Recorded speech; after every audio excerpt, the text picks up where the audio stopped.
మీ business ఏదైనా మీ ఊర్లో promotion చేయాలంటే అది సుమన్ టీవీతోనే సాధ్యం. ఇప్పుడే సంప్రదించండి. హలో నమస్తే, వెల్కమ్ టు సుమన్ టీవీ. నేను మీ శ్రవంతి. ప్రస్తుతం మనం ఇప్పుడు జగిత్యాల జిల్లాలోని మల్యాల మండలంలో ఉన్నటువంటి కొండగట్టులోనైతే ఉన్నాము. కొండగట్టులో ఉన్నటువంటి అంజన్న ఆలయంలో అయితే మనం ఉన్నాము. సో చాలా మంది భక్తులు అయితే వివిధ గ్రామాల నుండి, వివిధ జిల్లాల నుండి, వివిధ రాష్ట్రాల నుంచి అయితే అధిక సంఖ్యలో అయితే భక్తులు అయితే వస్తున్నారు. కొంతమంది అయితే కాలినడకన వస్తున్నారు. ఎండ తీవ్రత బాగా ఉన్నా కూడా వాళ్ళైతే కాలినడకన అయితే భక్తులు అయితే రావడం అయితే జరుగుతుంది. సో చాలా మంది భక్తులు ఉన్నారు. మనమైతే అంజన్న ఆలయాన్ని దర్శించి స్వామి వారిని దర్శించుకుందాము.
కొండగట్టు ఆలయ స్థానాచార్య కపీంద్ర సార్ అయితే మనతో ఉన్నారు. సో మన జయంతి విశిష్టత గురించి పూర్తిగా తెలుసుకునే ప్రయత్నం అయితే చేద్దాం. హలో పంతులు గారు, నమస్తే. నమస్కారం అమ్మా. సార్ చెప్పండి, ఇప్పుడు ఆలయ విశిష్టత గురించి, తర్వాత ఈ రోజు ఏమేమి కార్యక్రమాలు నిర్వహిస్తున్నారు? బ్రహ్మావణ విహారాయ కొండగట్టు నివాసినే సర్వలోక శరణ్యాయ ఆంజనేయాయ మంగళం. మన తెలంగాణలో ప్రసిద్ధ పుణ్యక్షేత్రం ఈ కొండగట్టు ఆంజనేయ స్వామి వారి క్షేత్రం. ఈ క్షేత్రంలో మనకు పెద్ద హనుమాన్ జయంతి ఉత్సవాలు ఘనంగా ప్రారంభమయ్యాయి. ఈ రోజు మూడవ రోజు. మొదటి రోజు అంకురార్పణ చేసుకుని యాగశాల శుద్ధి, ముత్సంగరహణం అంకురార్పణ చేసుకుని ఉన్నాము. నిన్నటి రోజున భద్రాచల సీతారామచంద్ర స్వామివారి దేవస్థానం నుండి ఆ స్వామివారి యొక్క శేష వస్త్రాలు, స్వామివారి యొక్క శేషమాలికలు, ప్రసాదాలు కూడా తీసుకొని రావడం జరిగింది. అవి మేళతాళాలతో, కళా బృందాలతో కూడా ఎదుర్కొని ఆంజనేయ స్వామివారికి సమర్పణ చేయడం జరిగింది. అదేవిధంగా పుణ్యావాచనం చేసుకుని దీక్షా స్వీకరణ, మృత్యుకరణం చేసుకుని యాగశాల ప్రవేశం చేశాం. యాగశాలలో అరణి మదనం అంటే ఒక చెక్కను రాపిడి చేసి అగ్నిని ప్రతిష్టాపన చేసుకున్నాం. తర్వాత నిన్నటి రోజున మూలమంత్ర అవనాలు, బలిహరణ, తీర్థప్రసాద వితరణ జరిగాయి. ఈ రోజు రెండో రోజు. ఈ రోజు విశేషించి మనము స్వామివారి సన్నిధిలో సుదర్శన శతకమైనటువంటి 100 శ్లోకాలతో సుదర్శన అవనాలు చేసుకుని ఉన్నాం. అదేవిధంగా మూలమంత్ర అవనాలు కూడా చేసుకుని ఉన్నాం. ఈ విధంగా 5 పూటల హోమం జరుగుతుంది. రేపటి రోజున హనుమాన్ జయంతి అంటారు. అదే స్వామివారి జన్మదినం. ఉదయాత్పూర్వం 3 గంటలకి ఆంజనేయ స్వామి వారికి చందన అలంకరణ చేసి విశేషమైన పళ్ళతో అలంకారం చేయడం జరుగుతుంది. ఈ రోజు కూడా మనం చూసుకున్నట్టయితే చాలా రకాలైనటువంటి అరటి పళ్ళతో స్వామివారికి అలంకారం చేయడం జరిగింది. రేపటి రోజున అనేక రకాలైనటువంటి వివిధ రకాల పళ్ళతో అలంకారం చేసి పట్టు వస్త్ర అలంకరణ చేస్తాము. ఉదయం 10:30 యాగశాలలో మహాపూర్ణావతి ఉంటుంది. ఆ తదనంతరముగా ఆంజనేయ స్వామి వారి ఉత్సవమూర్తికి పళ్ళ పంచామృతాలు, వివిధ రకాల పళ్ళ రసాలతో, పంచామృతాలతో ఆంజనేయ స్వామి వారికి అభిషేకం చేయడం జరుగుతుంది. ఆ తదనంతరముగా స్వామివారి యొక్క అప్పుడే పుట్టినటువంటి స్వామివారికి ఉంజల సేవ నిర్వర్తనం జరుగుతుంది. ఆ ఉంజల సేవలో ఆంజనేయ స్వామి ఉత్సవమూర్తిని వెంచేపు చేసి పూజలు ఊపి స్వామివారికి ఋగ్వేదం, యజుర్వేదం, సామవేద, భద్రవేదం, రామాయణ, భారత, భాగవత, ఇతిహాస పురాణాలన్నీ కూడా విన్నవించుకోవడం జరుగుతుంది. ఆ తదనంతరముగా దేవాలయ ప్రవేశం చేసి 3 రోజుల యొక్క శక్తిని కుంభం ద్వారా మూలమూర్తికి సమర్పణ చేయడం జరుగుతుంది. సాయంకాలం స్వామివారి సన్నిధిలో శాస్త్ర దీపాలంకరణ, గరుడ వాహన సేవ, తదితర కార్యక్రమాలు కూడా నిర్వర్తించడం జరుగుతుంది. కాబట్టి దీనికి అన్ని ఏర్పాట్లు కూడా చేసి ఉన్నారు. భక్తులు అధిక సంఖ్యలో పాల్గొని స్వామివారి విశేషమైన అవ్యాజమైన కృపకు పాత్రలు కావాల్సిందిగా కోరుతున్నాం. జై శ్రీరామ్, జై హనుమాన్. మాట్లాడడానికి కొండగట్టు ఆలయ ఈవో గారు మనతో పాటు ఉన్నారు. సో మనం ఇక్కడికి ఎంతమంది భక్తులు హాజరయ్యే అవకాశం ఉంది, ఏమేమి ఏర్పాట్లు చేసిర్రు అని చెప్పేసి కంప్లీట్ గా సార్ని అడిగి తెలుసుకునే ప్రయత్నం అయితే చేద్దాం. హలో సార్, నమస్తే. నమస్కారం సార్ చెప్పండి, ఎంతమంది హాజరయ్యే అవకాశం ఉంది? ఎందుకంటే రేపు హనుమాన్ జయంతి కాబట్టి ఎంతమంది హాజరయ్యే అవకాశం ఉంది? సుమారు 1.5 నుంచి 2 లక్షల మంది భక్తులు హాజరయ్యే అవకాశం ఉందమ్మా. భక్తులకు కావలసిన ఏర్పాట్లన్నీ కూడా దేవస్థానం నుంచి కల్పించడం జరిగింది. చలవ పందిర్లు కానీ, తాగునీరు కానీ, ఎండవేడికి ఇట్లా కాళ్ళు కాలకుండా మ్యాట్ కానీ అన్ని కూడా ఏర్పాటు చేయడం జరిగింది. భక్తులకు ప్రసాదాలు కూడా అందుబాటులో ఉంచాము. 14 కౌంటర్లు ఏర్పాటు చేశాము. ఆ 14 కౌంటర్ల ద్వారా సుమారు ఒక 4 లక్షల లడ్డూలు కూడా తయారు చేసి అందుబాటులో ఉంచాము. పులిహోర ప్రసాదం కూడా ఎప్పటికప్పుడు కూడా తయారు చేసి భక్తులకు అందుబాటులో ఉంచాము. మాల విరమణ చేసే భక్తులందరికీ కూడా మాల విరమణ మండపం నందు సుమారు ఒక 250 నుంచి 300 మంది అర్చకులను ఏర్పాటు చేసి వెంటనే మాలా విరమణ చేయటకు ఏర్పాటు చేశాము.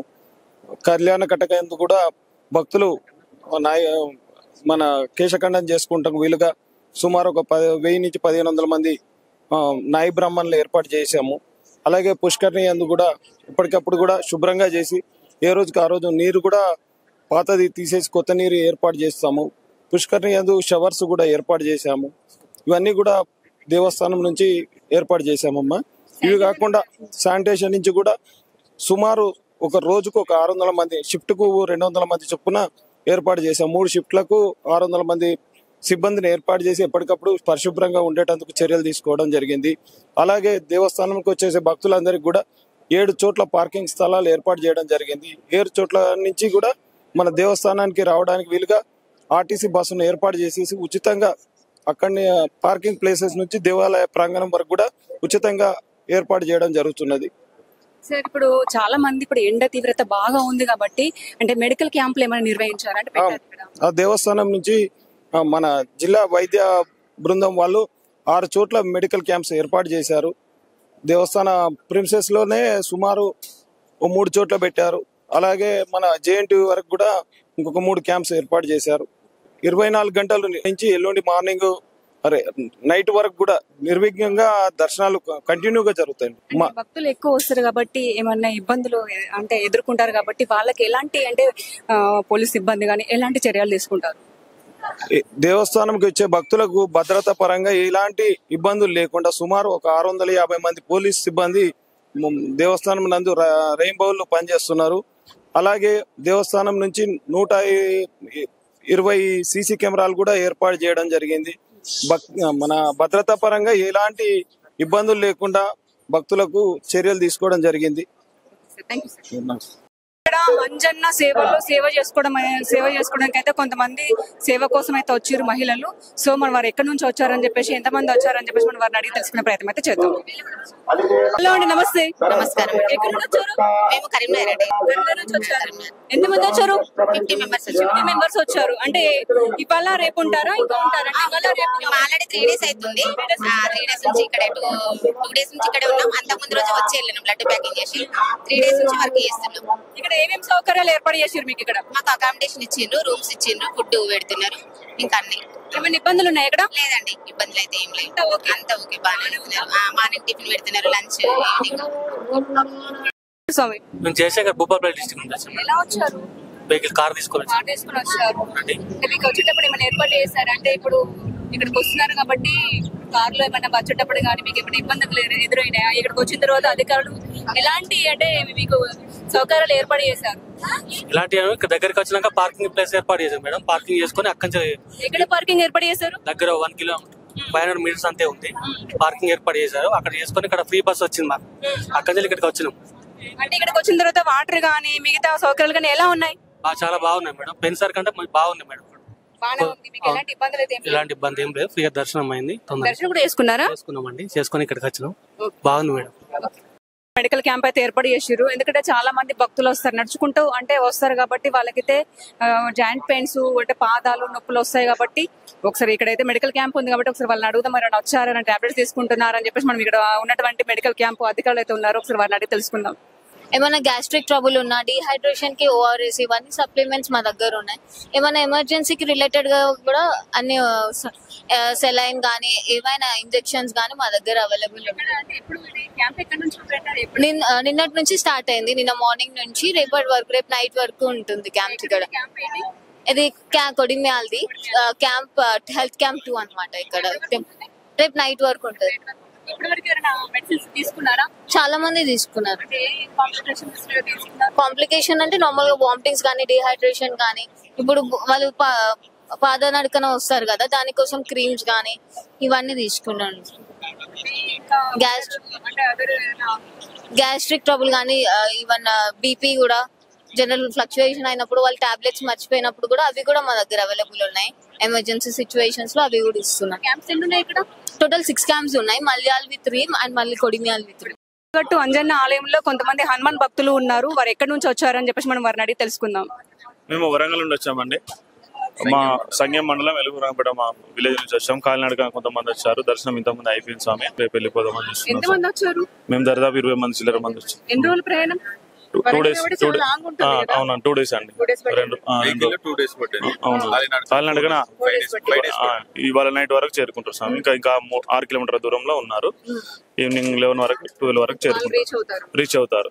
ఇప్పుడు ఒకవేళ మీరు నడక ద్వారా వస్తున్నారు కాబట్టి అంటే మధ్యలో ఏమన్నా అంటే ఇక్కడ ఉన్నటువంటి సిబ్బంది కానీ ఏమన్నా ఫ్రూట్స్ కానీ వాటర్ కానీ పంపించేశారా? అలాంటి ఏం లేదండి. వాటర్ మాత్రం ఈ దగ్గరికి వచ్చిన తర్వాత కింద అక్కడ సర్కిల్ ఉంది కదా, నాచుపల్లి ఏదో అక్కడ నుంచి మాత్రం ఉంది. మెయిన్ గా స్నానాలు చేయడానికి బట్టలు పిండుకోవడానికి మాత్రం ఇబ్బందికరంగా ఉంది. కింద 30 రూపాయలు 40 రూపాయలు తీసుకొని ప్రైవేట్ వ్యక్తులు అలా చేస్తున్నారు. అలా కాకుండా ప్రభుత్వమే దీనికి మంచిగా ఏర్పాట్లు చేస్తే కొండగట్టుకు రావడానికి చాలా మంది అయ్యో ఇక్కడ వస్తే నీళ్లు ఉండవేమో అని చాలా మంది బాధపడతారు. అలాంటిది మా చిన్నప్పటి నుంచి చూస్తాను ఇప్పటివరకు ఈ సమస్య అనేది తీరతలేదు. అన్ని దేవాలయాలు డెవలప్ అవుతున్నాయి కానీ ఇక్కడ మాత్రం నీరు సౌకర్యం ఎప్పటికప్పుడు ఉండాలి అని కోరుకుంటున్నాను. అంటే నడకదారి అంత దూరం నుంచి వస్తారు కాబట్టి ఇప్పుడు అంటే మీకు తొందరగా దర్శనం అయ్యే విధంగా ఏమైనా ఏర్పాటు చేశారా? అలాంటి ఏం లేదు స్వామి. అలాగే ఇప్పుడు మనం ప్రస్తుతానికి ఒక ఉదాహరణ తీసుకున్నట్టయితే తిరుపతి ఉంది స్వామి. కాలినడకన కింద నుంచి 3000 మెట్లేమో ఎక్కుతారు. ఎక్కిన వాళ్ళకి స్పెషల్ దర్శనం ఇస్తారు, లడ్డు ఫ్రీ ఇస్తారు, అలాంటివి ఇస్తారు. ఇక్కడ మాత్రం అలాంటిది ఏం లేదండి. అలా అందరు సమానం. అలా కాకుండా నార్మల్ భక్తులు మేము మాలాంటి వాళ్ళం కాకుండా కాలినడకలు వచ్చిన కాబట్టి వాళ్ళకి ఒక ప్రియారిటీ ఇచ్చి వాళ్ళకి ఒక ఎట్లా అయితే హ్యాండిక్యాప్స్ వాళ్ళకి ఎట్లా ఇస్తారో వీళ్ళకి కూడా ఒక మంచి అవకాశం ఇచ్చి వాళ్ళకి తొందరగా, ఎందుకంటే అంత దూరం నుంచి అప్పటికే సఫర్ అయ్యి టైర్డ్ అయి ఉంటారు. ఇక్కడికి వచ్చిన వాళ్ళకు ఆ మాత్రం గౌరవం ఇస్తే ఇంకా సంతోషంగా ఉంటుంది, గౌరవం పెరుగుతుంది. ఇంకా వాళ్ళు కూడా ఇంకా నలుగురికి మాకు పోయినాం అంత దూరం పోయినా కూడా మాకు మంచి ఏర్పాట్లు ఇచ్చారు అనేది ఒక మంచి ఫీలింగ్ ఉంటుంది. అలాంటి ఏర్పాట్లు చేయాలని కోరుకుంటున్నాం.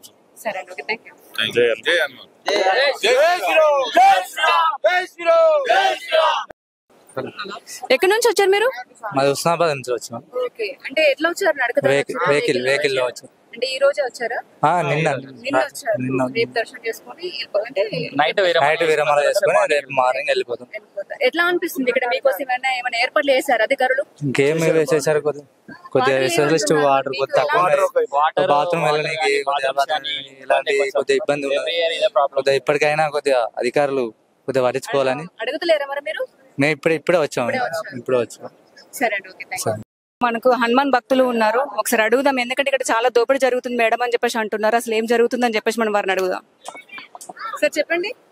ఇక్కడ వచ్చేసి ఒక టెంకాయ కొనుక్కోవాలంటే కూడా 40 రూపాయలు తీసుకుంటున్నారు. అదే గుట్ట కింద అయితే 20 రూపాయలు. ఒక బ్యాగ్ పెట్టాలంటే మామూలుగా ఇక్కడ 30 రూపీస్ తీసుకుంటున్నారు. అదే వేములవాడలో 10 రూపీస్. ఒక వాటర్ బాటిల్ ఇప్పుడు ఎండాకాలం ఇక్కడ వాళ్ళు ఆల్రెడీ కూల్ చేస్తలేరు. ఒకవేళ కూల్ వాటర్ మేము బాటిల్ కొనాలంటే కూడా 30 రూపీస్ పెట్టి కొనాల్సి వస్తుంది. Actual rate 20 rupees. ఇక్కడ ఏది ముట్టుకున్నా అంటుకుంటుంది. అసలు ఇక్కడ రేట్స్ మామూలుగా ఒక్కొక్క షాప్ పెట్టారు. అదే 4, 5 షాపులు పెట్టి ఉంటే ఇంత రేట్స్ ఉండేవి కావు. ఇలాంటివి జరగకుండా చూసుకోవాల్సిన బాధ్యత వాళ్ళ మీద ఉందని చెప్పి నేను తెలియజేస్తాను. కూల్ వాటర్ పెట్టాము మేము, ఆ వాటర్ ఏర్పాటు చేసాం అంటున్నారు. మరి మీకు వాటర్ దొరకలేవు అంటున్నారు. అసలు కూల్ వాటర్ అనేదే లేదు. ఇప్పటికి మేము దాదాపు 10 days అవుతుంది ఇక్కడ ఉండబట్టి. ఇంత దాదాపు నేను 30 రూపీస్ పెట్టి కొంటున్నాను ఒక బాటిల్. ఇది ½ an hour లో మళ్ళీ పోతుంది. ఇట్లా 30 మేము మామూలుగా మిడిల్ క్లాస్ నుంచి వచ్చి మేము 30 రూపీస్ పెట్టి ఏం కొనుక్కుంటున్నాం. ఒక బాత్రూమ్ పోవాలంటే 20 రూపీస్. అక్కడ కూడా ఫ్రీ. అసలు ఫ్రీ అనేదే లేదు ఇక్కడ. అంత దోపిడీ, మొత్తం దోపిడీ. ఇక్కడ చాలా దోపిడీ ఉంది. ఇక్కడ మిడిల్ క్లాస్ రావడాలంటే జంకుతుండే గుట్టకి రావాలంటే. సిద్దిపేట 10 రోజుల నుంచి ఉంటున్నారు ఇక్కడ. 10 రోజుల నుంచి కూడా మీరు అబ్జర్వ్ చేస్తున్నారు ఎక్కడ ఏం తీసుకుంటున్నారు. అన్ని ప్రతి ఒక్క షాప్ లో ఎక్కువనే తీసుకుంటున్నారు. మరి ఇక్కడ అధికారులు వస్తున్నారు కాబట్టి మీరు వాళ్ళు అడుగుతలేరా మీరు? వాళ్ళని ఎక్కడ అడుగుతాము? ఇప్పుడు మామూలుగా మనదేదో మన పని చేసుకుంటున్నాము. వాళ్ళు మనకు కలుస్తారా? తిరుగుతా ఉంటాడు కదా, చూస్తా ఉంటాడు కాబట్టి ఇక్కడ దోపిడీ జరుగుతుంది. మరి ఇంత కొబ్బరికాయ ఇంత తీసుకుంటున్నారు, వాష్రూమ్ దగ్గర ఇంత తీసుకుంటున్నారు. సార్ మీరు ఏం చేస్తున్నారు అడుగుతలేరా? మేము బయట అడిగితే ఏమంటారంటే వాళ్ళు టెండర్లు వాడుకున్నారు, అందుకే అంత రేటు తీసుకుంటున్నారు అని చెప్పి అంటున్నారు. అట్లా 4-5 టెండర్లు పెట్టుకుంటే ఇంత రేటు ఉండేది కాదు కదా. ఒక షాప్ కి ఇచ్చి టెండర్ ఇచ్చినా అని చెప్పి అనంటే మామూలుగా అంత రేట్ పెట్టి సామాన్యుడు ఎలాగ ఉంటాడు చెప్పండి. టెంకాయ కొట్టాలంటే కూడా కొట్టకుండా ఒక్కొక్కరు వెళ్ళిపోతున్నారు భయపడి. తప్పదు కదా. ఇప్పుడు 40 రూపాయలు అంటే ఏంది అన్నట్టు అది. అట్లా 30 బరాబర్ మీరు టెండర్ పట్టడం అయిపోయింది అని అంటుండు. నేను అంటుండ స్వామి ఇంత కూడా మాట్లాడట్లేదు. 30 ఎందుకంటే మేము టెండర్ పట్టినాం. అది ఎవరంటే చెప్పట్లేదు, మీ ఓనంటే చెప్పట్లేదు. మీకు ఎవరు స్వామి రెస్పాన్స్? మీ ఎవరు పిలిపిస్తామి, మీ ఎండమెంటర్లో మాట్లాడదాం మేము. స్వామి మీ ఎండమెంటర్లో పిలిచి మాట్లాడదాం దేవస్థానం చైర్మన్ తోటి.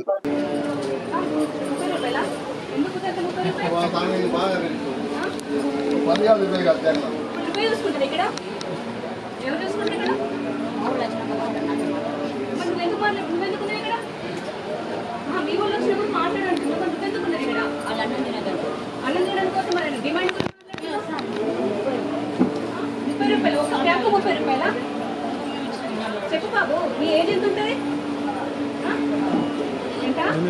30 ఇస్తాను కదా గౌరవం. అది నాకు విసర్జన 30 అంటే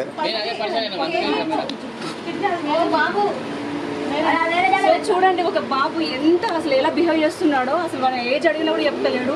30 రూపాయలు అట బ్యాగ్ పెట్టుకోవాలంటే 30 రూపాయలు అట. ఏంటి దోపిడీ ఏంటి ఇక్కడ? అసలు ఏం జరుగుతుంది ఇక్కడ? గుడి మీద ఏం జరుగుతుంది ఈ కొండగట్టు ఆలయంలో? 25 రూపాయలు అంట బ్యాగ్ పెట్టుకోవాలంటే 30 రూపాయలు అంట. మరి పరిస్థితి ఏంటి? మరి సామాన్య మానవులు గుడికి రావాలా వద్దా? మరి పరిస్థితి ఏంటి? ఈ బాబు ఇది చూడండి, బాబు ఎందుకు బాబు ఇక్కడ పనిచేసి ఏజ్ చెప్పండి. నీ ఏజ్ ఎంత ఉంటుంది బాబు? నీ ఏజ్ 16? నీ ఏజ్ 16 ఉంటాడు నీ బాబు ఏజ్.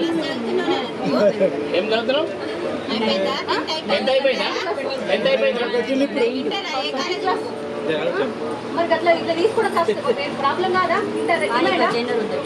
టెండర్ ఉంటే ఇంత డిమాండ్ కు తీసుకుంటారా?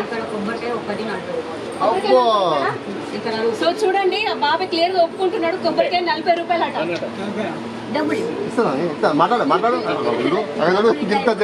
ఏం కావాలి మీకు? ఏం కావాలి? ఎందుకు ఇంత డిమాండ్ కు ఎందుకు మాట్లాడుతున్నావు? బాగో నిన్ను 30 రూపాయలు తీసుకోమని ఎవరు అడిగారు?